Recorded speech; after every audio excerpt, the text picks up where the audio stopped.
everything in it. Until the air inside your lungs were well connected to the place it came from. Joe Scorsone is the founder and lead singer of the Christian rock band Flintface. Joe grew up the son of a pastor who had a church in inner-city Philadelphia. His parents provided him and his siblings a stable, loving home that gave Joe a sense of happiness and security. That was until shortly after his 8th birthday. I was sexually abused by a family acquaintance, and it changed how I saw God. It changed how I saw myself. It changed the way I saw other people. The abuse went on for 2 years before it ended. I was terrified to share it with anybody because you immediately own all the guilt and you own all the responsibility for it. For some reason, you're the victim, but you feel like the criminal. I didn't value myself at all. I didn't think I was really worthy of being on the earth, and to go from G.I. Joes to that is just it's not right, obviously. It's dark and it's weird. In his teen years, Joe played music to escape. I had a keyboard in my room, and I would just chord out the 2 or 3 chords I knew, and I would sing songs and write songs about what I was experiencing, which allowed me to express in a way that I couldn't do in a conversation. With music his only comfort, Joe became depressed and started having anxiety attacks. He still went to church, but he was conflicted about his feelings toward God and others. So there was this massive tug of war, massive struggle between hating God, hating this person, and hating myself, struggling with why would this God let this happen to me? He kept up appearances of the model Christian, so no one would suspect anything was wrong. I think I came off to people like I was really confident and had it together, but inside I just had no trust for people. When Joe was 16, he tried to hang himself with a belt. The anxiety attacks were getting so bad, they were becoming crippling to the point where I just didn't want to be around anymore. I felt like I was just taking up space. After high school, his family moved to the Poconos. There, Joe founded Flintface, and they began to amass a following.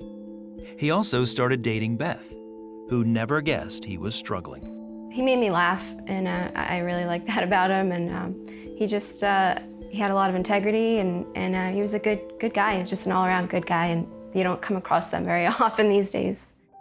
But whenever things started getting serious, Joe would break it off. He was afraid that if she knew the truth, she would reject him. Then one day, Beth saw some dark, angry lyrics Joe had posted on social media. I had a little moment of panic, and at that point, I really didn't care about it, or being in a relationship with him, or us being a couple. I was more concerned about his life and what he was going through. And I called him up, and I just said, look, I know you haven't talked about this really with anyone, and I want to be there for you. And if I'm the only one that'll listen and that you feel comfortable talking to, then that's what I'll be for you, and I'm here. Joe took a chance and told her about the sexual abuse. She said, you don't have to pay for the guilt and the shame and the crime against you. You're paying the sentence for someone else's sin and crime. And you've been paying for a long time.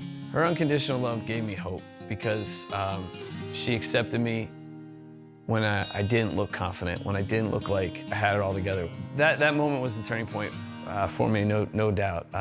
When I knew that I could be my ugliest, finally exposed that thing that I've been trying to keep from everybody for so many years, and I wasn't rejected for it. Joe finally found hope and healing, and eventually forgave his abuser. Then in 2006, he and Beth married. Now she sings backup with Flintface as Joe shares his story with fans.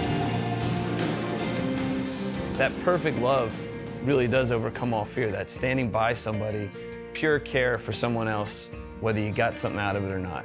It's Christ's love. It's not a love that I think we're capable of as humans. I wasn't angry at God anymore because I started seeing a purpose to something ugly happening. God is really great at fixing things.